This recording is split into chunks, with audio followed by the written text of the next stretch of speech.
550 উদ্যোক্তার অংশগ্রহণে ঢাকায় বিনিয়োগ সম্মেলন শুরু।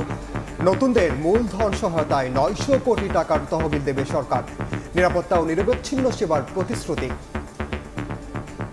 Bangladesh is open not only for trade but for investment and the return on investments and all those things that follows from that. We have declared and acknowledged internet as civic right. The duty of government is genuinely to remove the hurdles for startup community so that they can excel, and we'll just be a partner to that excel journey. চট্টগ্রামে EPZ পরিদর্শন করে বিনিয়োগে আগ্রহ প্রকাশ কোরিয়ানদের। Support we are getting nowadays to revive our operation in the country here. প্রধান উপদেষ্টা যখন বিভিন্ন ডেলিগেটরা বাংলাদেশে আসছেন তাদেরকে আহ্বান জানাচ্ছে সরাসরি যে আপনাদের ফ্যাক্টরিগুলো আপনারা বাংলাদেশে রিলোকেট করেন। দেখছিলেন প্রধান শিরোনাম। দুপুরের সময় সঙ্গে আছি আমি ওবর রিনা এবং আমি রাইসা জান্নাত। এবার অন্যান্য শীর্ষ সংবাদ।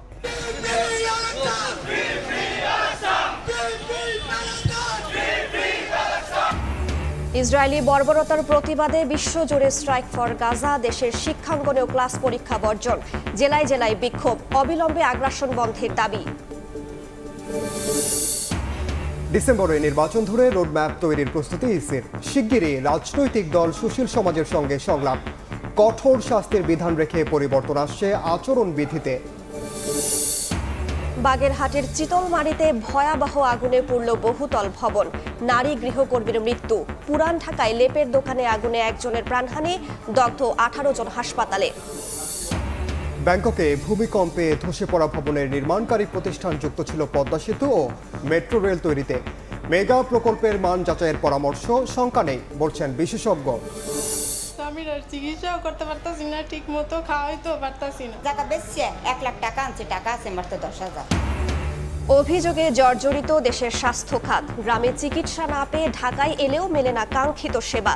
ভোগান্তির সঙ্গে বাড়ে খরচ। জনবল সংকটকে দুষছেন সংশ্লিষ্টরা।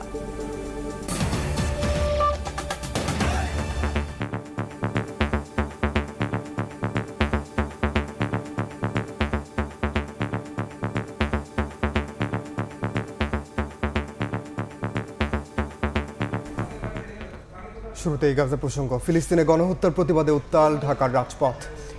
ইসরায়েলি নৃশংসতার প্রতিবাদে বিশ্বজুড়ে স্ট্রাইক ফর গাজার সমর্থনে চলছে নো ওয়ার্ক নো স্কুল কর্মসূচি। এতে অংশ নেন শিক্ষার্থীরা। বন্ধ বেশিরভাগ শিক্ষা প্রতিষ্ঠান। বিভিন্ন স্থানে বিক্ষোভ মিছিল ও মানববন্ধন করেছেন সর্বস্তরের মানুষ। অবিলম্বে আগ্রাসন বন্ধের দাবি তাদের।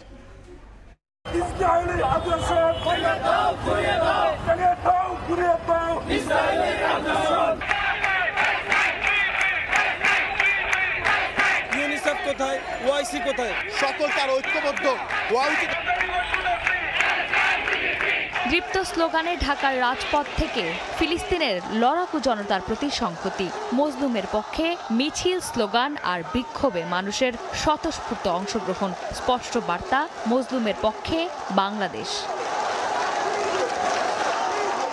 সোমবার সকালে মিছিল নিয়ে উত্তরার বিএনএস সেন্টারে জড়ো হন হাজার হাজার শিক্ষার্থী।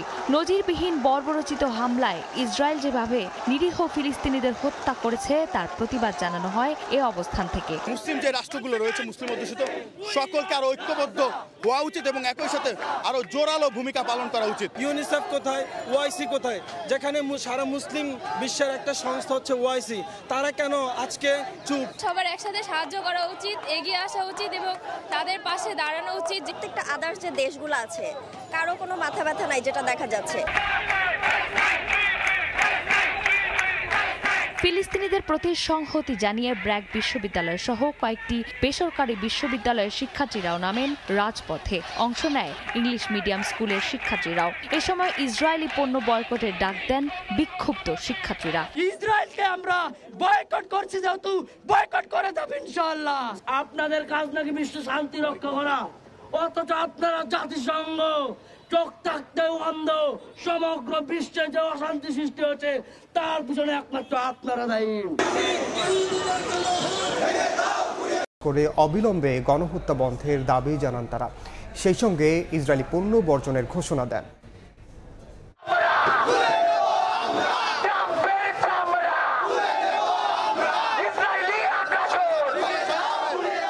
প্লেকার্ড ও ব্যানার হাতে রাজপথে ছাত্র জনতা। ইসরায়েলি বর্বরতার প্রতিবাদে ফুঁসে উঠেছে সারা দেশ। সোমবার বরগুনা, ঝালকাঠি, পটুয়াখালী, বরিশাল সহ বিভিন্ন জেলায় বিক্ষোভ মিছিল করেন শিক্ষার্থীরা। বিভিন্ন সড়ক প্রদক্ষিণ শেষে মানববন্ধন করা হয়। এ সময় ইসরায়েলি আগ্রাসনের বিরুদ্ধে উচ্চারিত হয় প্রতিবাদী স্লোগান। পাশাপাশি অবিলম্বে গণহত্যা বন্ধেরও দাবি জানানো হয়। ডোনাল্ড ট্রাম্পকে পরিষ্কার ভাষায় বলতে চাই, উনাকে জাতিসংঘে জবাব দিতেই হবে। আফার মতন জায়গাকে কবরস্থান বানিয়েছে ইহুদি। আমি এর ওদের বিপক্ষে নিয়ে আমি আওয়াজ তুলতে এসেছি। আমরা চাই গাজার মানুষ মুক্তি পাক, ফিলিস্তিন মুক্তি পাক। অত্যাচারের উপর আমরা সবাই বিচার চাই। We want justice. শুধু বিক্ষোভ মিছিল, সমাবেশ কিংবা মানববন্ধন কর্মসূচিই নয়, এ সময় ঘৃণা জানাতে নেতানিয়াহুর ছবি পদদলিত করেন ছাত্র জনতা। পাশাপাশি ইসরায়েলি পণ্য বয়কটের ঘোষণা দেওয়া হয়। নেসক্যাফের কিছু ছিল, ক্যাফে ছিল, এই টাইপের যেগুলো আছে আমরা এগুলো আজকে থেকে অফ করে দিব এবং ক্যাম্পাসে আর কখনো যেন এগুলো না আসতে পারে। নামটি পরিবর্তন করতে হবে এবং দেশি পণ্য তাদের বিক্রি করতে হবে। এটাকে তারা যুদ্ধ বলতেছে, কিন্তু এটা একদম পরিকল্পিতভাবে হত্যা এবং দেশ দখলের একটা পায়তারা। বিশ্বগুলো একেবারে নীরব ভূমিকা পালন করছে, যা বর্তমান বিশ্বের সাথে কোনোভাবেই যায় না। এছাড়া গাজায় নিহতদের আত্মার শান্তি কামনায় জেলায় জেলায় করা হয় বিশেষ মোনাজাত। ফাহরিয়া ফারজানা, সময় সংবাদ। এ বিষয়ে বিস্তারিত জানাতে এই মুহূর্তে সিলেট বন্দর পয়েন্টে আছেন সহকর্মী অপু বণিক এবং রাজশাহীতে আছেন মওদুদ রানা। সরাসরি প্রথমে যাচ্ছি অপু বণিকের কাছে।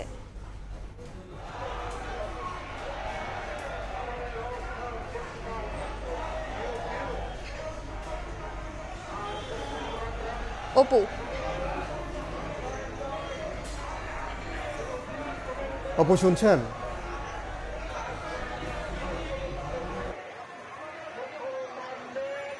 দেখুন, এই মুহূর্তে আছি সিলেটের কেন্দ্রীয় শহীদ মিনারে এবং দেখতে পাচ্ছেন পিছনে তৌহিদি ছাত্র জনতার বিশাল মিছিল কিন্তু এখানে এসে উপস্থিত হয়েছে এবং আজকে সকাল থেকে কিন্তু নানার ব্যানারে কিন্তু আজকে ফিলিস্তিনের পক্ষে তারা এখানে অবস্থান নিয়েছেন। সমগ্র মুসলিম উম্মার পক্ষ থেকে যারা এখানে অবস্থান নিয়েছেন, ছাত্র জনতা থেকে পেশাজীবী সংগঠন, নানা রাজনৈতিক সংগঠন, বিভিন্ন পর্যায়ের সাধারণ মানুষ কিন্তু আজকে ফিলিস্তিনের পক্ষে আজকে তারা এখানে অবস্থান নিয়েছেন এবং যেমনটি বলছিলাম, যেহেতু নিরস্ত্র ফিলিস্তিনিদের উপর এই ইসরায়েলির বর্বর গণহত্যার প্রতিবাদে কিন্তু আজকে সারা বাংলাদেশের নেই কিন্তু বৈশ্বিক ধর্মঘটের সংহতি জানিয়েছেন তারা এবং আজকে দেশব্যাপী এই ধর্মঘট পালন করছেন সকাল থেকেই। এবং আরেকটি বিষয় আপনাদেরকে জানিয়ে রাখতে চাই, ইসরায়েলি পণ্য বর্জনের ডাকও কিন্তু এসেছে, বারবারও এর আগেও এসেছে এবং শিক্ষা প্রতিষ্ঠানও বন্ধ রাখা হয়েছে, যেহেতু আজকে কোনো ধরনের ক্লাস নেওয়া হচ্ছে না। এর কিছুক্ষণ আগেই কিন্তু নার্সিং ইনস্টিটিউটের সকল যারা রয়েছেন তারা সবাই কিন্তু একত্রিত হয়েছিলেন আজকে এবং আজকের এখনকার যে মিছিলটি, বিশাল মিছিলটি এখানে দেখতে পাচ্ছেন আপনারা, সেটি কিন্তু চৌহাট্টা কালেক্টরের বন্দরবাজার কালেক্টরের যে জামে মসজিদ রয়েছে সেখান থেকে বের হয়ে এখন সিলেট কেন্দ্রীয় শহীদ মিনারে এসে জড়ো হয়েছে এবং ফিলিস্তিনিদের প্রতি সংহতি জানিয়ে কিন্তু তারা আজকে স্তরে স্তরে তারা বিক্ষোভ মিছিল, প্রতিবাদ মিছিল করছেন। এখানে আমরা দেখতে পাচ্ছি যে এখানে মার্চ ফর প্যালেস্টাইন নামের একটি প্ল্যাটফর্মে কিন্তু আজকে বাংলাদেশের সব শিক্ষা প্রতিষ্ঠানে গাজা এবং গণহত্যার বিরুদ্ধে স্বাধীন ফিলিস্তিনির দাবিতে কিন্তু সংহতির সমাবেশের আহ্বানের সারাতেই কিন্তু আজকে এখানে হাজার হাজার মানুষ কিন্তু এখানে উপস্থিত হয়েছেন। ছাত্র জনতা থেকে পেশাজীবী সংগঠন, রাজনৈতিক যে সংগঠনগুলো রয়েছে সবাই কিন্তু এখানে একত্রিত হয়েছেন এবং আরেকটি বিষয়, আজকের 5টার দিকেও কিন্তু আজকে আরেকটি বিক্ষোভ করার কথা রয়েছে জামায়াতের পক্ষ থেকে এবং যেহেতু প্রতিবাদ কর্মসূচি ঘোষণা করেছে বাংলাদেশের পক্ষে বিভিন্ন সংগঠনগুলো, তারাও কিন্তু আজকে সকাল থেকে কিন্তু তারা স্তরে স্তরে এসে নগরীর বিভিন্ন পয়েন্ট প্রদক্ষিণ করছেন এবং পতাকা হাতে তারা এই যে বর্বর যে হত্যাকাণ্ডটি পরিচালনা হচ্ছে সেই হত্যাকাণ্ডের পক্ষে কিন্তু হত্যাকাণ্ডের বিপক্ষে কিন্তু তারা রয়েছেন, অবস্থান করছেন। তো সিলেটে কিন্তু স্তরে স্তরে সকাল থেকে এখন অবধি পর্যন্ত কিন্তু বিভিন্ন সংগঠনের ব্যানারে কিন্তু তারা এই প্রতিবাদ এবং বিক্ষোভ মিছিল করছেন। তো সিলেট থেকে এই ছিল আমার কাছে সর্বশেষ। এখন রাজশাহীতে রয়েছেন আমাদের সহকর্মী মওদুদ রানা, চলে যাচ্ছি তার কাছে। প্রচণ্ড তাপমাত্রা, তপ্ত দুপুর, এসব কিছু উপেক্ষা করেই রাজশাহীতে বৃদ্ধ থেকে শুরু করে ছোট ছোট শিশুরা পর্যন্ত প্রতিবাদ সমাবেশে অংশগ্রহণ করেছেন। এখানে মূলত বিভিন্ন শিক্ষা প্রতিষ্ঠানের শিক্ষার্থীরা যেরকম এসেছেন, তেমনি ভ্যান চালক এসেছেন, বিভিন্ন শ্রেণী পেশার মানুষ এসেছেন, একই সাথে মুসল্লিরা এসেছেন এবং তারা বেলা 11টা থেকে শুরু করে এখন পর্যন্ত বিভিন্ন কর্মসূচি পালন করছেন। তারা পতাকা এখানে প্রদর্শন করছেন, এখানে তারা মানববন্ধন করছেন, স্লোগান দিচ্ছেন, ইসলামী সঙ্গীত তারা পরিবেশন করছেন। একই সাথে ইসরায়েল, আমেরিকা এবং ভারতের বিরুদ্ধে নানান ধরনের কর্মসূচি তারা পালন করছেন। আমরা এখানে দেখেছি ভারত, আমেরিকা এবং ইসরায়েলের পতাকা তারা পুড়িয়েছেন। এখানে তারা ইসরায়েলের পতাকা এঁকে সেটিকে তারা পদদলিত করেছেন, একই সাথে বিভিন্ন স্লোগান দিচ্ছেন এবং সবচেয়ে যেটি বড় কথা, তারা ফিলিস্তিনের যেসব লড়াকু সৈনিক রয়েছেন তাদের পক্ষে সংহতি জানাচ্ছেন এবং একই সাথে ইসরায়েলের যেসব জালেম রয়েছেন তাদের বিপক্ষে অবস্থান নিয়ে তাদের তীব্র নিন্দা জানাচ্ছেন, তাদের প্রতিবাদ করছেন এবং তারা যেটি বলছেন যে সকলে মিলে রুখে দিতে হবে এবং গাজা ফিলিস্তিনবাসীর প্রতি যে নির্মম অত্যাচার করা হচ্ছে, তাদেরকে নিশ্চিহ্ন করা হচ্ছে, গণহত্যা করা হচ্ছে, এটি একমাত্র রুখতে পারে সকল যে মুসলিম সম্প্রদায় রয়েছে বিশ্বের, তাদের ঐক্যবদ্ধ প্রতিবাদ। এবং তারা বলছেন তাদের এই প্রতিবাদ কর্মসূচি চলতে থাকবে। আপনাকে জানিয়ে রাখি, বেলা 11টায় শুরু হওয়া এই প্রতিবাদ কর্মসূচি ও বিক্ষোভ কর্মসূচি চলবে বিকেল 5টা পর্যন্ত এবং এখানে যারা অংশ নিয়েছেন তারা বলছেন আগামীকাল থেকে শুরু করে টানা তারা কয়েকদিন এই কর্মসূচি পালন করবেন। তারা যেটি বিশ্বাস করেন যে বিশ্বের যে মুসলিম জনশক্তি রয়েছে তারা যদি নিয়মিত প্রতিবাদ করে এবং ঐক্যবদ্ধ হন, তাহলে যে ইসরায়েল এবং তাদের মদতদাতা আমেরিকা তাদের যে চাল সেটি তারা বন্ধ করতে পারবেন। আপনাকে জানিয়ে রাখি, এখানে যেসব মুসলিম রয়েছেন, যারা মুসল্লি রয়েছেন, যারা শিক্ষার্থী রয়েছেন, যারা শিশুরা রয়েছেন, তারা একটি কথা বলছেন যে কোনো মূল্যে গাজাকে রক্ষা করতে হবে এবং তার জন্য যত ধরনের কর্মসূচি আছে সেই কর্মসূচিতে তারা ঐক্যবদ্ধ থাকবেন এবং কর্মসূচি চালিয়ে যাবেন। এবং এখানে যারা বক্তব্য রাখছেন তারা যেটি বারবার বলছেন যে ইসরায়েলি পণ্য, মার্কিনীদের যে পণ্য রয়েছে সেই পণ্যগুলো ব্যবহার বন্ধ করতে হবে, সেগুলো বয়কট করতে হবে এবং একই সাথে কূটনৈতিক শিষ্টাচারের মাধ্যমে মার্কিন এবং ইসরায়েলিদের উপর চাপ সৃষ্টি করতে হবে। এবং আপনাকে জানিয়ে রাখি, এর আগে রাজশাহী বিশ্ববিদ্যালয় সহ বরেন্দ্র বিশ্ববিদ্যালয়েও এ ধরনের প্রতিবাদ কর্মসূচি রয়েছে এবং বিকেলেও বেশ কিছু প্রতিবাদ কর্মসূচি রাজশাহীতে হবে। এই ছিল আমার কাছে সবশেষ। এতক্ষণ সরাসরি যুক্ত ছিলাম রাজশাহী এবং সিলেটে। স্ট্রাইক ফর গাজা কর্মসূচির আরও খবর জানবো আমরা। এই মুহূর্তে বাইতুল মোকাররমে আছেন সহকর্মী সাইফুল রুদ্র, সরাসরি যাচ্ছি তার কাছে। গ্লোবাল স্ট্রাইক ফর গাজা এই কর্মসূচি পালনে আমি একটু আপনাদেরকে দেখাতে চাই যে এই মুহূর্তে রাজধানীর বাইতুল মোকাররমের সামনে আপনারা দেখতে পাচ্ছেন একেবারে কানায় কানায় পরিপূর্ণ। এখানে তারা সবাই অবস্থান নিয়েছেন এবং স্ট্রাইক ফর গাজা যে কর্মসূচির আহ্বান জানানো হয়েছে, সারা বিশ্বের মুসলমানদের সাথে একত্রিত হয়ে বাংলাদেশেও এই কর্মসূচি পালন হচ্ছে, যে সকল জেলায় একসঙ্গে এবং সকাল থেকে এই কর্মসূচি আমরা দেখেছি যে রাজধানীর বিভিন্ন জায়গায় এই কর্মসূচি পালন করা হচ্ছে। এখন এই মুহূর্তে আপনাদেরকে বাইতুল মোকাররমের সামনের যে চিত্রটি আমরা দেখাচ্ছি, তারাও এখানে সকাল থেকে অবস্থান নিয়েছিলেন। তারা নানান রকমের স্লোগানে ইসরায়েলি আগ্রাসনের বিরুদ্ধে, ফিলিস্তিনিতে যে গণহত্যা চলমান রয়েছে সেই গণহত্যার বিরুদ্ধে অবস্থান নিয়ে তারা আজকে এখানে সবাই সমবেত হয়েছেন এবং তাদের হাতে আপনারা দেখতে পাচ্ছেন ফিলিস্তিনের পতাকা নিয়ে। তারা এই গণহত্যার বিরুদ্ধে অবস্থান নিয়ে ফিলিস্তিনের পক্ষে সংহতি জানাতে আজকে তারা এখানে উপস্থিত হয়েছেন। তারা এখানে বিক্ষোভ কর্মসূচি পালন করছেন। বিক্ষোভ কর্মসূচির অংশ হিসেবে তারা ইসরায়েলি পণ্য বর্জনের ডাক দিয়েছেন, ইসরায়েলি প্রযুক্তি বর্জনের ডাক দিয়েছেন। যে গণহত্যা চালাচ্ছে ইসরায়েলি প্রশাসন, এমনকি যুদ্ধবিরতির মাঝেও তারা যে ধরনের আগ্রাসন চালিয়েছে ফিলিস্তিনিদের উপরে, তাদের সেই কর্মসূচির, ন্যাক্কারজনক কর্মসূচির বিরোধিতা করে তারা আজকে এখানে সবাই সমবেত হয়েছেন। বাংলাদেশ সরকার যেন আমাদেরকে ফিলিস্তিনি দেওয়ার সুযোগ করে দেয়, আমরা এটাই চাই। তারা সবাই দাবি জানাচ্ছেন যেন ইসরায়েলের বিরুদ্ধে সারা বিশ্বের মানুষ যেন একত্রিত হয়ে প্রতিবাদ জানায়। এই মুহূর্তে একটি মিছিল এখান থেকে বের হয়েছে। এই র্যালিটি বাইতুল মোকাররমের সামনে থেকে শহীদ মিনার পর্যন্ত যাবে। আমাদেরকে যতটুকু জানানো হয়েছে আমরা জানতে পেরেছি।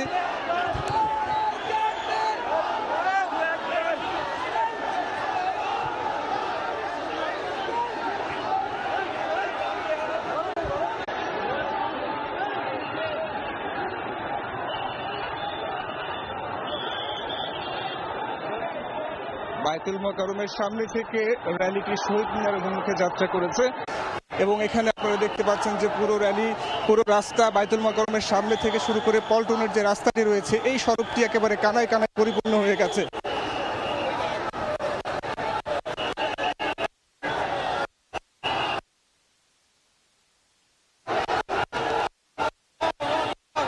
ফিলিস্তিনিদের উপর ইসরায়েলি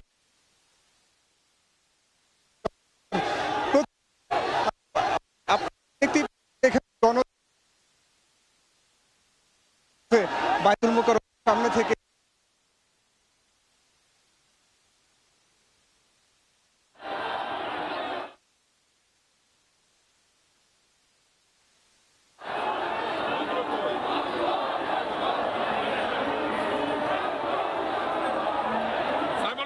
আমি খুঁজে পাই না।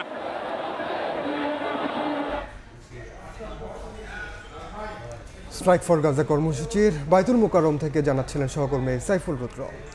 অন্য প্রসঙ্গ, 50 দেশের 550 উদ্যোক্তার অংশগ্রহণে ঢাকায় শুরু হয়েছে বিনিয়োগ সম্মেলন। সকালে হোটেল ইন্টারকন্টিনেন্টাল স্টার্টআপ নেটওয়ার্কিং এর মাধ্যমে শুরু হয় সম্মেলন। গভর্নর বলেন, বাংলাদেশ বিনিয়োগের জন্য উপযুক্ত গন্তব্য। নতুন উদ্যোক্তাদের মূলধন সহায়তায় 900 কোটি টাকার তহবিল দেবে সরকার। ইন্টারনেট সেবার প্রতিশ্রুতিও। দারিদ্র্য বিমোচন করে অর্থনৈতিক প্রবৃদ্ধি অর্জনে প্রয়োজন কর্মসংস্থান, আর এজন্য দরকার দেশি বিদেশি বিনিয়োগ। যদিও গেল কয়েক বছর ধরে বাংলাদেশে জিডিপির অনুপাতে বেসরকারি খাতে বিনিয়োগ প্রায় স্থবির, 23 থেকে 24% আশেপাশে ঘোরাফেরা করছে। এমন বাস্তবতায় অন্তর্বর্তী সরকার বিদেশি বিনিয়োগ বাড়ানোর উদ্দেশ্যে ঢাকায় 4 দিনব্যাপী সম্মেলনের আয়োজন করেছে, যেখানে 50টি দেশে প্রায় 550 বিনিয়োগকারী অংশ নিচ্ছেন। সোমবার সকালে প্রথম দিনের শুরুর অধিবেশনে স্টার্টআপ নিয়ে আয়োজিত সেমিনারে গভর্নর উদ্যোক্তাদের জন্য নতুন তহবিলের সুখবর দেন।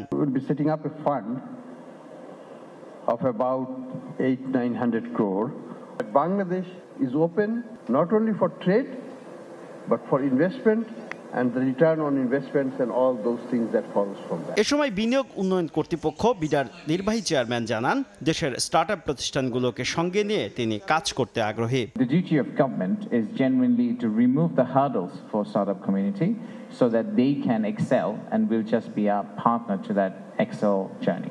বিনিয়োগের জন্য তহবিল যেমন প্রয়োজন, তেমনি প্রয়োজন নিরবচ্ছিন্ন ইন্টারনেট সেবা। এ প্রসঙ্গে প্রধান উপদেষ্টার বিশেষ সহকারী জানান, ভবিষ্যতে যাতে কেউ ইন্টারনেট সেবা বন্ধ করতে না পারে সেই উদ্যোগ নেওয়া হচ্ছে। We are working very hard to make it, to confirm it that the future government also will not be able to shut internet.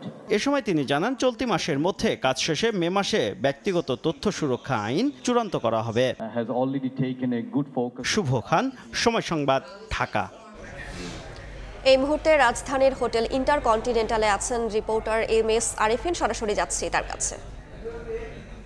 বিনিয়োগ সম্মেলন 2025 এটি আসলে এবারের মতো সবথেকে বড় বিনিয়োগ সম্মেলন বলা হচ্ছে এবং বিশ্বের 50টি দেশের অংশগ্রহণকারীরা এবং অন্তত 550-এরও বেশি বিনিয়োগকারী এবং প্রতিষ্ঠান কিন্তু এবারের এই বিনিয়োগ সম্মেলনে অংশ নিয়েছেন।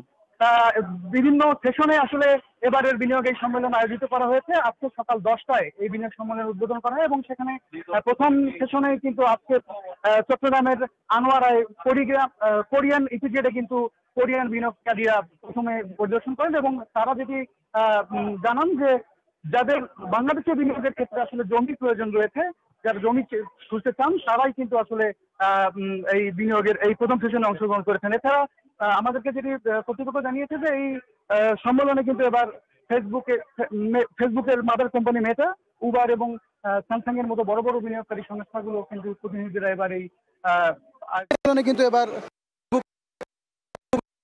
সেশনে আসলে স্টার্টআপদেরকে রাখা হয়েছে এবং সারা দেশ থেকে বিভিন্ন দেশীয় স্টার্টআপের পাশাপাশি বিদেশ থেকেও কিন্তু উদ্যোক্তারা এই সম্মেলনে অংশ নিয়েছেন এবং তারা বলছেন যে বাংলাদেশের বিনিয়োগের ক্ষেত্রে যে উজ্জ্বল সম্ভাবনা রয়েছে সেই সম্ভাবনায় এসে যদি যে ধরনের প্রতিকূলতা রয়েছে সেগুলো কিন্তু তারা আজকের সেশনে অংশ নিয়ে তুলে ধরতে পারছেন এবং একই সাথে দেশ এবং দেশের বাইরের বিনিয়োগকারী যারা রয়েছেন তারা বাংলাদেশের স্টার্টআপ খাতে কি ধরনের বিনিয়োগ করতে পারেন, কি ধরনের সুযোগ সম্ভাবনা এখানে রয়েছে সেগুলো কিন্তু তারা তুলে ধরতে পারছেন এখানে এবং তারা আমাদেরকে যেটি জানিয়েছেন যে তারা শুধু বিনিয়োগ করতেই আসলে এই সম্মেলনে অংশ নেননি, তারা বিদেশি বিনিয়োগকারীদের দক্ষতা পরামর্শ নিয়েই আসলে এই স্টার্ট আপ খাতকে এগিয়ে নিয়ে যাবেন, এমন সম্ভাবনার জন্যই আসলে এই বিনিয়োগ সম্মেলনকে তারা সম্ভাবনার দ্বার হিসেবে দেখছেন। তো বিনিয়োগ সম্মেলনে এই মুহূর্তে আমার কাছে এই মুহূর্তে ছিল সবশেষ। ত্রুটিপূর্ণ সংযোগের জন্য আমরা দুঃখিত। আমরা সরাসরি যুক্ত ছিলাম হোটেল ইন্টারকন্টিনেন্টালে। বন্দর নগরীতে বিনিয়োগের সম্ভাবনা দেখছেন কোরিয়ান বিনিয়োগকারীরা। বিনিয়োগ সম্মেলনের অংশ হিসেবে চট্টগ্রামের 2টি অর্থনৈতিক অঞ্চল পরিদর্শন করে এ আগ্রহের কথা জানান তারা। সন্তোষ জানান কর্মপরিবেশ ও সুযোগ সুবিধা নিয়েও। আর আয়োজকরা বলছেন বিনিয়োগ আকর্ষণ করাই এ সম্মেলনের উদ্দেশ্য। আশরাফুল আলম মামুনের ক্যামেরায় বিস্তারিত জানাচ্ছেন শফিকুল আলম। 4 দিনব্যাপী বাংলাদেশ ইনভেস্টমেন্ট সামিট কেবল ঢাকাতে সীমাবদ্ধ নেই। ঢাকার বাইরে বিভিন্ন অর্থনৈতিক অঞ্চল ঘুরে দেখছেন বিদেশি বিনিয়োগকারীরা। বিনিয়োগ সম্মেলনের প্রথম দিনে চট্টগ্রামের আনোয়ারায় অবস্থিত কোরিয়ান ইপিজেড পরিদর্শন করেন 45 সদস্যের কোরিয়ান প্রতিনিধি দল। সুতা, তৈরি পোশাক সহ বিভিন্ন ধরনের কারখানা ঘুরে দেখেন তারা, পর্যবেক্ষণ করেন উৎপাদন ব্যবস্থা। 2টি অর্থনৈতিক অঞ্চলের কর্মপরিবেশ নিয়ে সন্তোষ জানান কোরীয়রা। ভবিষ্যতে বিনিয়োগ করা নিয়েও ইতিবাচক মনোভাব জানান তারা। আমরা দেখেছি তারা সুন্দর একটি পরিবেশে খুবই স্বাচ্ছন্দ্যে কাজ করছেন। আমি মনে করি ভবিষ্যতে বিনিয়োগ করার মতো বাংলাদেশ উপযোগী হবে। যদি আপনারা সমর্থন করেন তাহলে আমরা এদেশে আমাদের কার্যক্রমকে পুনরুজ্জীবিত করতে পারব। প্রধান উপদেষ্টার উপপ্রেস সচিব জানান ব্যবসা বাণিজ্যে বাংলাদেশের অপার সম্ভাবনা রয়েছে। এটা কাজে লাগিয়ে বিদেশি বিনিয়োগ টানতেই সরেজমিনে পরিদর্শনের ব্যবস্থা করা হয়েছে। বৈশ্বিক যে রাজনৈতিক পরিস্থিতি, তাতে করে বাংলাদেশের জন্য কিছু কিছু ক্ষেত্রে অপরচুনিটি তৈরি হয়েছে। অনেক প্রধান উপদেষ্টা যখন বিভিন্ন ডেলিগেটরা বাংলাদেশে আসছেন, তাদেরকে আহ্বান জানাচ্ছে সরাসরি যে আপনাদের ফ্যাক্টরিগুলো আপনারা বাংলাদেশে রিলোকেট করেন, এখানে আপনারা আপনাদের ম্যানুফ্যাকচার করেন, করে এখান থেকে এই অঞ্চলে আপনার বিভিন্ন দেশ সহ অন্যান্য দেশেও আপনারা এখান থেকেই আপনার পণ্য রপ্তানি করেন। কারণ বাংলাদেশের পণ্য যদি উৎপাদন করা হয় তাহলে উৎপাদন খরচ অন্য দেশের তুলনায় কম। মঙ্গলবার নারায়ণগঞ্জের জাপানি অর্থনৈতিক অঞ্চল পরিদর্শনের ব্যবস্থা রয়েছে। গণঅভ্যুত্থানের পর অন্তর্বর্তী সরকারের সুপরিকল্পিত নানা পদক্ষেপে ঘুরে দাঁড়াচ্ছে বাংলাদেশ। 50টি দেশের বিনিয়োগকারীদের সমন্বয়ে ঢাকায় যে বিনিয়োগ সম্মেলন হতে যাচ্ছে, সেটির মাধ্যমে বিশ্ব দরবারে বাংলাদেশকে নতুন করে পরিচয় করিয়ে দেবে এই বিনিয়োগ সম্মেলন। শফিকুল আলম, সময় সংবাদ, চট্টগ্রাম। ডিসেম্বরে জাতীয় নির্বাচন ধরে রোডম্যাপ চূড়ান্ত করতে চায় নির্বাচন কমিশন। এজন্য শিগগিরই রাজনৈতিক দল, সুশীল সমাজ, নির্বাচন বিশেষজ্ঞ, গণমাধ্যম কর্মী সহ অংশীজনদের সঙ্গে সংলাপ করতে যাচ্ছে সাংবিধানিক প্রতিষ্ঠানটি। এবছর ডিসেম্বর থেকে আগামী বছরের জুনের মধ্যে নির্বাচন হবে। আমরা চাই আগামী নির্বাচনটি বাংলাদেশের ইতিহাসে সবচেয়ে অবাধ, সুষ্ঠু ও গ্রহণযোগ্য নির্বাচন হবে। প্রধান উপদেষ্টা ঘোষিত সময়সীমা অনুযায়ী চলতি বছরের ডিসেম্বর থেকে আগামী বছরের জুনের মধ্যে হবে ত্রয়োদশ সংসদ নির্বাচন। ডিসেম্বর ধরে এগোলে নির্বাচন কমিশনের হাতে আছে 8 মাস। এই সময়ের মধ্যে ভোট সংশ্লিষ্ট সব কাজ শেষ করার প্রস্তুতি নিচ্ছে ইসি। প্রাধিকার হিসেবেই আমরা এটা যথাসম্ভব শীঘ্রই এটা করব, কর্মপরিকল্পনা করব, যেটাকে আপনি ইংরেজিতে বলতে পারেন রোডম্যাপ। সব দলের অংশগ্রহণে অবাধ, সুষ্ঠু ও গ্রহণযোগ্য ভোট করতে শিগগিরই অংশীজনদের সঙ্গে আলাপে বসতে যাচ্ছে কমিশন। বিভিন্ন স্টেক হোল্ডার্স যারা আছেন, সুদীজন, রাজনৈতিক দল, সাংবাদিক, আপনারা কবে কি কাঠামোতে কতজনাকে কিভাবে ডাকা হবে, এই বিষয়গুলো এখন সময়ের ব্যাপার। ভালো কিছু করতে গেলে তো অনেকে মতামত নেওয়াটাই উচিত, এবং আমরা একটা ভালো কিছু করতে চাচ্ছি এবং ভালো কিছু করার জন্য প্রতিশ্রুতিবদ্ধ। আগামী নির্বাচনে প্রবাসীদের ভোটাধিকার নিশ্চিতে আরপিওতে প্রক্সি পদ্ধতি অন্তর্ভুক্ত করার প্রস্তাব দেবে নির্বাচন কমিশন। বাবা মা, ভাই বোন, স্বামী স্ত্রী ছাড়াও ভাই বোনের সন্তানরা প্রবাসী ভোটারদের পক্ষে প্রক্সি ভোট দিতে পারবেন। এ পদ্ধতিতে সর্বোচ্চ 3টা ভোট দিতে পারবেন একজন। কাউসারা চৌধুরী, কুমু, সময় সংবাদ, ঢাকা। এদিকে কঠোর শাস্তির বিধান রেখে রাজনৈতিক দল ও প্রার্থীর আচরণ বিধিতে পরিবর্তন আনতে যাচ্ছে নির্বাচন কমিশন। দুপুরে রাজধানীর আগারগাঁওয়ে নির্বাচন ভবনে কমিশন সভা শেষে আনোয়ারুল ইসলাম সরকার জানান, প্রচারণায় সব প্রার্থীর সমান সুযোগ রাখার বিধান সংযুক্ত করা হচ্ছে। নির্বাচনী ব্যয় যথাসম্ভব ন্যূনতম রেখে এবং একটা সুশৃঙ্খল অবস্থায় নির্বাচনী প্রচারণা যাতে শৃঙ্খলার বিঘ্নিত না হয়, পারস্পরিক সৌহার্দ্যপূর্ণ অবস্থায় একবারে গ্রামীণ পর্যায়ে পর্যন্ত নিরবিচ্ছিন্নভাবে লেভেল প্লেয়িং ফিল্ড হিসাবে সব প্রার্থী সমভাবে প্রচারণা করতে পারে, সেই ধরনের একটা অ্যাটিটিউড নিয়ে আমরা আচরণ বিধিমালাটা করতে চাচ্ছি। বাগেরহাটের চিতলমারীতে বহুতল ভবনে আগুন লেগে এক নারী গৃহকর্মী নিহত হয়েছেন। ফায়ার সার্ভিসের 8টি ইউনিটের প্রায় 4 ঘন্টার চেষ্টায় দুপুর 12:30টার দিকে নিয়ন্ত্রণে আসে আগুন। বৈদ্যুতিক শর্ট সার্কিট থেকে ভবনটির নিচ তলার একটি দোকান থেকে আগুনের সূত্রপাত বলে ধারণা করা হচ্ছে। প্ল্যান নাই এবং ডবল সিঁড়ি আছে, তবে সমস্যা হচ্ছে যে বাতাসের কারণে ধোঁয়াটা বাড়িতে পারেনি, চারদিকে আবদ্ধ, এটা ধোঁয়াটা সিঁড়ি দিয়ে উপরে চলে গেছে, যার কারণে ওই মহিলা সাফোকেশনে মারা গেছে আর কি। মায়শা প্লাজা ভবনে অগ্নিকাণ্ডের ক্ষয়ক্ষতির পরিমাণ তদন্তের পর জানা যাবে বলে জানিয়েছে ফায়ার সার্ভিস। সময় সংবাদ, বাগেরহাট। দেশে চিকিৎসায় একমাত্র ভরসা হাতে গোনা কয়েকটি সরকারি মেডিকেল কলেজ হাসপাতাল। তবে গুরুতর অনেক রোগেরই চিকিৎসা হয় না ঢাকার বাইরে, তাই অনেকটা বাধ্য হয়েই সারা দেশ থেকে রাজধানীতে ছুটে আসেন সেবা প্রত্যাশীরা। এতে ভোগান্তি যেমন বাড়ে তেমনি বাড়ে ব্যয়। বিশ্ব স্বাস্থ্য দিবসে দেশের স্বাস্থ্যসেবা নিয়ে রৌনক নিয়ন্ত্রণ রিপোর্ট ক্যামেরায় ছিলেন মোহাম্মদ শাহিদ। অতবার ওটি পরে অতবার টলি দেওয়ার নেই, অতবার 200 টাকা দেওয়া লাগে। ডাক্তারের টাকা ছাড়া কোনো ওষুধও দেয় না। পরে শিশুদের দাম মারা গেছে। এটা এখন আর সরকারি হাসপাতাল নাই, টাকা ছাড়া নড়েন না কেউ। সরকারি হাসপাতালে এমন অভিযোগ নিত্যদিনের। হাসপাতালে সেবা নিতে হলে পড়তে হবে দালালের খপ্পরে, গুনতে হবে বাড়তি টাকা। আমার স্বামীর আর চিকিৎসাও করতে পারতাছি না, ঠিক মতো খাওয়াইতেও পারতাছি না। অপারেশন করবো 80,000 টাকা, এত টাকা পাবো কই আমরা? অ্যাম্বুলেন্স, ট্রলি বাণিজ্য থেকে শুরু করে অপারেশন থিয়েটার পর্যন্ত যেতে নিঃস্ব রোগীর স্বজনরা। রোগী যখন মনে করেন 50টা ঢোকে তখন ট্রলিগুলো কই পাবো? আমি রোগীকে বাঁচাবো না এদের সাথে আমি দরদাম করবো অ্যাম্বুলেন্স ওয়ালাদের সাথে। এ যেন গরিবের জন্য মরার উপর খাড়ার ঘা। এরপরও কিছুই করার নেই। নিয়তির নির্মমতায় বন্দী চিকিৎসা সেবা। 27 তারিখের মধ্যে 3টা ওটি ডাকছে আমাকে, দাঁড়া করে রাখি আমাকে ফাটাই দিচ্ছে। আমাকে ওটি হইব না, ওদের সুতে দেওয়ার শিলি করে লেছে, আর আমার যে ওষুধ আমার যে সুই তারা আলাদা করে ভাগাভাগি করতেছে, ওইটা আবার বাইরে তারা বিক্রি করে নেব। ভোগান্তির গল্প আছে আরো। দিনের পর দিন নানা অজুহাতে থমকে থাকে চিকিৎসা। দায়িত্বরতদের অবহেলা আর দুর্ব্যবহারও সইতে হয় নীরবে। উনি যে সমস্ত ব্যবহার করেছে যান যার কাছে বলে নালিশ করে, উনি এখানে প্রেসিডেন্ট হয়েছে তো সে স্বীকার করে না কেন? আমি স্বীকার করব না, তো বস্তিস্ত উঠে আইছে আমরা খালি মোবাইল টিপা আমি বলছি ম্যাম বুকটা করে একটু দেখেন। হ্যাঁ বলতেছে যে না এখন না, তুমি যাও স্যার শেষ হোক, পরে শেষ হতে মারা গেছে। ভুক্তভোগীদের অভিযোগ কমিশন বাণিজ্যের কারণে অনেক সময় পাঠানো হয় বেসরকারি হাসপাতালে, কিন্তু সেখানে ব্যয় বহনের সামর্থ্য আছে কজনের? এজেন্সিতে যারা ডিউটিরত অবস্থা এরা যারাই আসে ওনাদেরকে বলে মিশিং আজকে 15-20 দিন পর্যন্ত ওয়েস্টেজ অবস্থা আছে। কোনো ডাক্তার এবং নার্সের সুচিকিৎসা দিচ্ছে না। চিকিৎসা কার্যক্রমে একটি পূর্ণাঙ্গ পরিকল্পনার অভাব ও দক্ষ জনবল সংকটকে দুষছেন জনস্বাস্থ্যবিদরা। বাংলাদেশে একটি পূর্ণাঙ্গ স্বাস্থ্য সেবা পরিকল্পনা তৈরি হয়নি। এদেশের মানুষের সংখ্যা অনুপাতে কতজন চিকিৎসক, কতজন নার্স, কতজন টেকনোলজিস্ট দরকার, সেই অনুপাতে দক্ষ জনশক্তি। আইসিসির নিষেধাজ্ঞা শেষে আবারও 22 গজে ফিরলেন টাইগার অলরাউন্ডার নাসির হোসেন। 1.5 বছরের বেশি সময় নিষেধাজ্ঞা পর ডিপিএল দিয়ে মাঠের ক্রিকেটে ফিরলেন তিনি। আবুধাবি টি10 লিগে দুর্নীতির দায়ে তাকে নিষিদ্ধ ঘোষণা করে আইসিসি।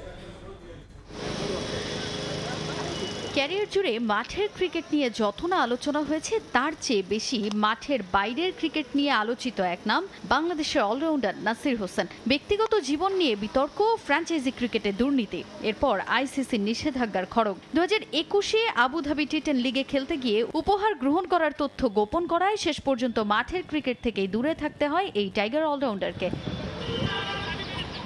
এবার মুক্ত হলেন নাসির। আইসিসির নিষেধাজ্ঞা শেষে আবারও মাঠের ক্রিকেটে ফিরেছেন এই ডানহাতি ব্যাটার। প্রায় 2 বছর পর আবারও 22 গজে ফিরেছেন তিনি। ঢাকা প্রিমিয়ার লিগে রূপগঞ্জ টাইগার্সের বিপক্ষে ম্যাচ দিয়ে মাঠে নামেন নাসির। মাঠে নেমে বেশ স্বাচ্ছন্দ্যেই বোলিং করেন তিনি। পয়েন্ট টেবিলের 3-এ থাকা গাজী গ্রুপের বিপক্ষে 10 ওভার বোলিং করে 31 রান দিয়ে এদিন 1 উইকেট তুলে নেন এই টাইগার অলরাউন্ডার। 2021-এ আবুধাবি টি10 লিগে আইফোন গ্রহণের অভিযোগ ওঠে নাসিরের বিরুদ্ধে। এরপর শুরু হয় আইসিসির তদন্ত। 2024 সালের জানুয়ারিতে তদন্ত শেষে অভিযোগের সত্যতা পাওয়া গেলে তাকে 2 বছরের জন্য নিষেধাজ্ঞা দেয়া হয়, যার মধ্যে 6 মাস ছিল স্থগিত। আইসিসির দুর্নীতি বিরোধী শৃঙ্খলা বিধি অনুযায়ী নাসির তার সম্পূর্ণ নিষেধাজ্ঞার মেয়াদ ভোগ করেছেন এবং সকল শর্ত পূরণ করেছেন। সেই হিসেবে তিনি 7 এপ্রিল 2025 থেকে পুনরায় ক্রিকেটে অংশগ্রহণের ছাড়পত্র পেয়েছেন। এর আগে 2023-এর সেপ্টেম্বরে সবশেষ মাঠে নামেন এই টাইগার অলরাউন্ডার। তাজিন খন্দকার, সময় সংবাদ। এ পর্যায়ে শীর্ষ সংবাদগুলো জানিয়ে দিচ্ছি আরও একবার।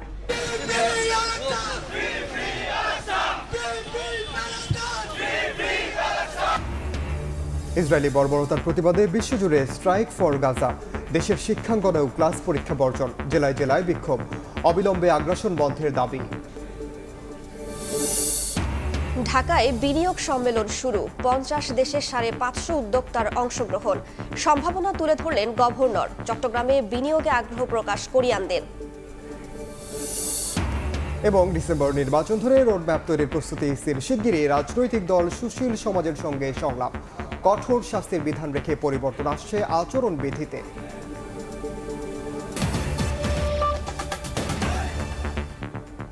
এই ছিল দুপুরের সময়ে। সঙ্গে থাকুন সময়।